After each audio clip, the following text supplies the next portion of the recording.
this is Tony with Squeedar producing this for the wonderful Fangirl Nation. And I have with me Eric Jason Martin. And I gotta say, with the 2 seconds that I've been speaking to you, your voice is awesome. Even hearing it from the audiobook, just like right now, it's like, yeah, this man has done a lot of audiobook narration. Amazing. Over 200 works. I cannot believe that. Yeah, coming up on 300 now, and thank you for. It seems like I found the right gig to be in. But thank you, Tony. I'm thrilled to be here. Thanks for having me. Do you do anything special to take care of your voice? I'm just so curious. Oh, totally. Yeah. I mean, not a ton, but take care of myself. Make sure to eat right, and I do a warm up every day. Just it takes a few minutes, but you can't start cold, otherwise you sound like starting out the day. You don't want that. So no heavy metal singing in the night or whatnot. I had to cut that down, and that was hard, but it was a good trade-off. Oh my goodness. Where do I even begin with this audiobook? This is actually my first introduction to you. I do confess I did see ads for Heads Will Roll now and then. So when I saw your connection to that, I was like, well, now I really have to look into this because I'm so curious, and I am an honest sucker for anything retro, 80s kind of look. It must be like a 90s kid thing. What do you think? Like, we're just kind of all obsessed with this 80s aesthetic.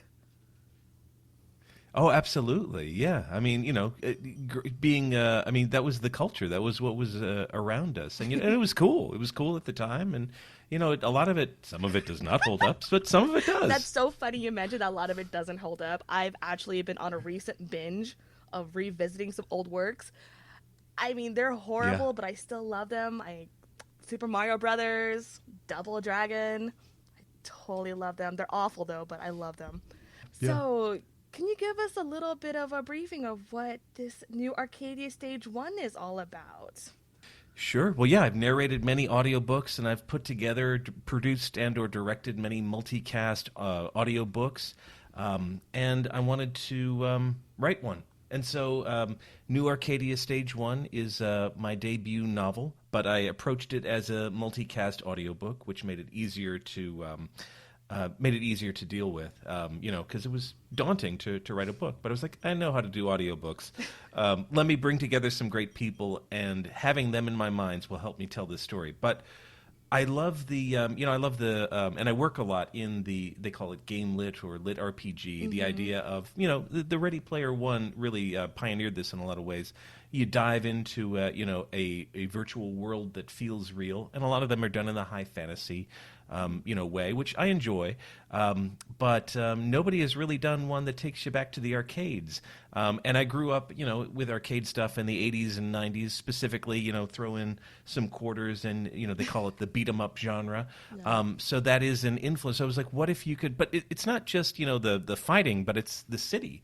It's the idea of, being in a city and being able to explore, an 80s, 90s world, and you only have your fists, your wits, and your pager to help you. I love that line when I saw that. And I was like, oh, pagers. Mm-hmm. I remember those. Can you talk to us more about this world of 1990X or 1990X? I'd love to know more about this world. Sure. Well, yeah, there's a lot there to unpack. I'll start by saying, with Ernest Cline and Ready Player One, I read that when it first came out. I was, transported by it. I thought it was incredible, amazing. I love the concept, and it's inspired, truly this whole genre. So, I'm happy to take, some inspiration for it. I think what we do is very different. Mm-hmm. Not terrifically different, but it's different enough that if you like this story, you'll probably like this one. But it is unique in its own way. And so, yeah, I mean, going back to 1990X, yeah, I mean, that was just, that's just an incredible time to be alive. But in specific to this game world, what I wanted to do was create a space, and I'd been thinking about the mechanics of having a virtual world where people can come together. in this kind of urban city space where there's fighting, and of course Cobra Kai is something that has gotten people back on board that in a big way, and I've seen that and I love it. But I would say, once things shut down, last year, and we've all been pretty much staying at home if we're doing it right, then we start to think about what are the ways we can come together, and so. A major impetus for writing this book was to try to figure out, well, what do we do when when we can't come together in person, and just expanding out of how can we come together as a community virtually. So, assuming you've done some virtual reality games. I had to buy a headset and do some research. It was a grueling process, but I played some games and had a good time. What was the first game? I'm curious.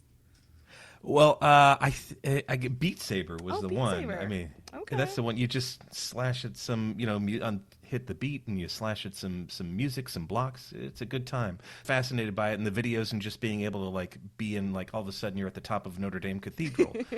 I love that. So it's being cooped up as I am, any chance to get away, even if it is virtually, is most welcome. Do you ever wonder about, after exploring such a world like a virtual reality and you can go anywhere and you come back to reality and that steep disappointment and having to deal with reality? Sure, yeah. I mean, I kind of allude to it in the book, because it is a bit of a a hangover when you pull it off, or a disorientation, to be so focused on one, and you're using kind of only limited senses, at least currently. So to put all of your focus on maintaining this space, can kind of wear out your mind. It's like being on, Zoom calls all day. It's wearing. It's thrilling that we get to connect, but it takes a toll. I love how you mentioned the hangover, because that's how we're introduced to our character John.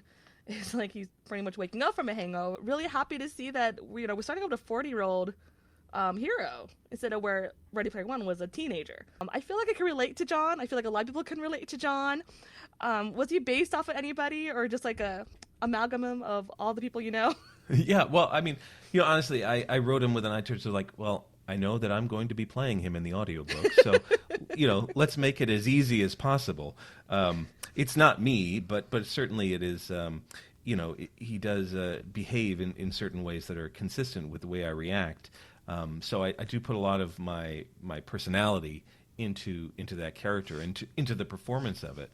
But he's he is I'm also told too, there are a lot of kids who are playing retro games, and they're loving it, and so a lot of them have discovered this book, and now it's like, oh, they're understanding what it was actually like back then, a little bit.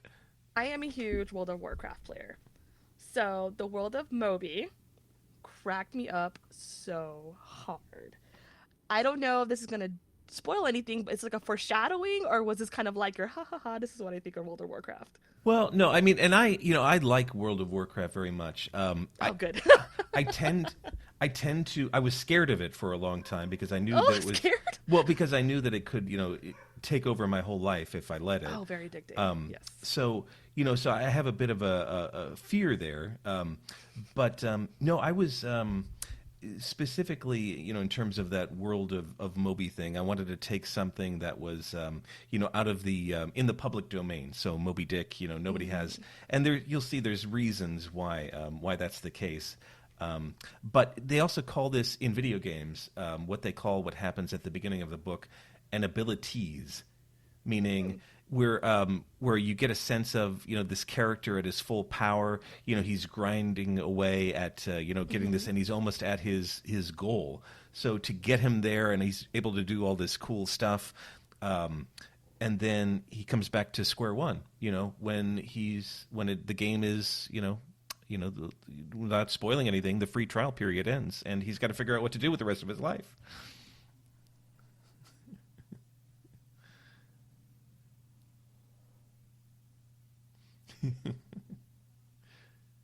But honestly, I literally laughed really hard with World of Moby, and then I couldn't stop thinking, what would the logo look like? Who would be your starter character? Is Moby the last boss level? I couldn't. I mean, if you could, would you create a mock world of Moby just for fun? I mean, yeah. I mean, if I could pull together a dev team, I'm sure we could capture a slice of the market, and there would be a bunch of very satisfied players. I think it'd be a fun experience for.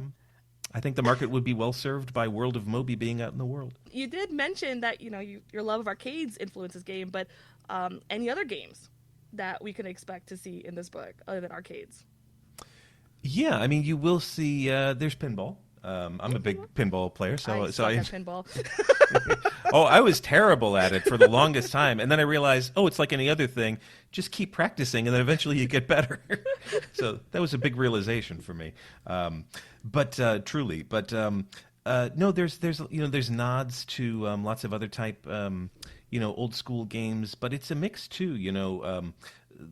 World of, or rather New Arcadia, the world that they go into, it has a lot of these 90s tropes, but you very quickly understand that it's a persistent world, and you have to figure out how to survive and live and basically make a living out of it. So there's leveling, and there's all sorts of things that modern games have, and there's also sly nods to other cultural things from the 90s and other different types of games from the arcade that I enjoy. Did the story kind of get written down during lockdown, or did the lockdown help boost up the idea a little bit? I was, I mean, I was actually going to go away last March to start writing it, and then I got sick. I got some mystery viral illness that lasted for weeks and made me feel terrible. It tested negative for everything. I have no idea what it was, although I have my suspicions. But then after that, it was over the summer that I started writing this. And, during that time, I couldn't do much, but I was thinking about it. And I was thinking, this is, what if we used this as the beginning for where the story could go? What the world is like and why somebody might be interested in going into a thing like New Arcadia. So it came from there. But once I started writing, because I had, I was working on a very different version of like a beat 'em up world. We were developing a project a couple of years ago. And so a lot of the ground rules for how you have this virtual world, we had already worked out. So by the time it came for me to actually sit down this summer and write, it came very quickly. We had a lot of baseline to work from, but no, I think I wrote it over the course of 4 months, and then 4 months. Yeah, and then the audio portion, I think from my first, email to a performer to finishing this up was 3 months. 3 months, only 3 months. Yeah, so it was an accelerated process. Well. That is some amazing organization just to get 2 people to do anything. Is already, and I'd be like 18 people. I'm like, how many people are on this cast? Yeah, there's 19 performers, including me. Two incredible musicians writing an original soundtrack, and then our production crew as well. Is that the same soundtrack that I think is on Spotify? Yeah, Casey Trela has released the original soundtrack, and then Lloyd Cole, who's one of my favorite musical artists I knew him from the 80s and the 90s, and he's continuing to work today. And so he wrote this incredible theme song that we use in the trailers as well. Since this was produced during the wonderful lockdown that we're all familiar with, how did you maintain motivation just to keep working on it when a lot of people are suffering from like lack of creativity just from dealing with everything? Yeah, I mean, it's a great question. I was it was hard at first, and I was under the weather, but I didn't feel like doing anything for months except sitting there. But slowly I was able to get back to work and start narrating again. And once I was getting my strength back, I started thinking, well, what did I do before this? And really, most days I was sitting in a little booth in my home, just talking to myself in a microphone. How is the lockdown that much different from my normal day to day? So I was able to pretty easily adapt to the structure of this current world that we live in because I was already a pioneer, just sitting alone in a little box. And of course, it's no easy feat just to write your own work. I mean, the amount of everything that just kind of goes into it. Going from like directing and producing other works and now working on yours, were there any unexpected hurdles or surprises that you found when you're working on your own piece? There There wasn't, thank goodness, because I had worked out, so much of the other. Well, I'll tell you, the real surprise was just the pride that I had, and because I spent so much time with actors, just directing them, and they were other people's words, and now these were my words, and it was great. It was such a thrill to hear people speak these things and bring their talents to this work. So honestly, that was the biggest. Surprise. It was just a thrill and they made it better. And the other thrilling part about it is that normally for audiobooks, you got to read the script as written. It's a big no-no to change anything. But in this case, I was the author, so That's a good segue to my next question. Was there a line or I guess anything that they added that the actors made that was way better than you could have imagined it and helped the story in the audiobook? Yes, there are several occasions where that was the case. Probably my favorite, just because I haven't laughed this hard since we've all been in lockdown. But I was tears down my face, and it's Dana Snyder, who you may know as Master Shake on Aqua Teen Hunger Force, and does a whole bunch of great stuff. But basically, if he's in character and he starts talking, I'm dying. I'm laughing. I just love it. But he wound up improvising a fast food order as the character of a punk. If you can think of like Star Trek 4, I realize it's the deep cut. Star Trek 4, The Voyage Home, they're in San Francisco, and they're on a bus, and there's this like spiky-haired punk rockers like with a boombox and flipping you off. So imagine Dana playing a character like that. Oh my goodness. Ordering food from a snivelly, kid behind a counter at a burger joint. The image alone. Oh, is there a blooper reel? Oh, that would be amazing. We don't have a blooper reel, but I think we could. We probably have enough for some good outtakes. That's for sure. There's a lot of references already, just from the first 2 chapters, so I'm already giddy because I actually recognize a lot of these references, so I'm probably showing my age right there too. Were these references, like, when you're writing the story, that you already had these references that you were going to write, or did the references come along as you were writing the story? That's a great question. There were some that I wanted to hit, like some references I knew that would be sort of, like, I can't get out of this without mentioning, this pop culture thing that was near and dear to my childhood. But then a lot of them came from the story and the situation. So it was kind of an organic thing and the character was, somebody who responded through pop culture in many ways. So depending on what he was going through, he had an analog in, whatever was on HBO a million times, at 3 in the afternoon, in 1990X, like he could refer to that. And I love the idea that you would have to invest in pop culture to survive in all these virtual worlds. I love that idea, and it just justifies the time that I spend watching and reading all this stuff. Is there any of the pop culture references that you provided without spoiling that you're like, I'm going to put it in because I want the youth to always remember this. No one should ever forget this. Yeah. There is one that I won't spoil, but there is a certain song from the 1990s that not everybody, but most people mishear and have a very different conception of what they're chanting. And so our version leans into the misunderstanding, and we create something that will instantly transport you back into the world that you think you remember. Have you ever revisited your older narrations? Oh, sure. Yeah, I'll go back, from time to time, and sometimes, they'll have some of what I did. I listen now, and I was like, I'm glad I learned a lot since. But even from the beginning, there were a few things that hit, and they did right, and I feel like, oh, okay, I knew what I was doing. Nowadays, I'm very happy with the way I sound and the way I perform. Although, who knows? 5 years from now, I may look back on this and go, I'm so much better now. And that's the thing. That's the great thing about storytelling, is that your skills as a storyteller will continue to evolve. But that core, that thing that's unique to you will hopefully always come through if you do it right. And I love how you mentioned storytelling, because storytelling is an art in itself. Did you have any inspirations that helped you with your storytelling skills?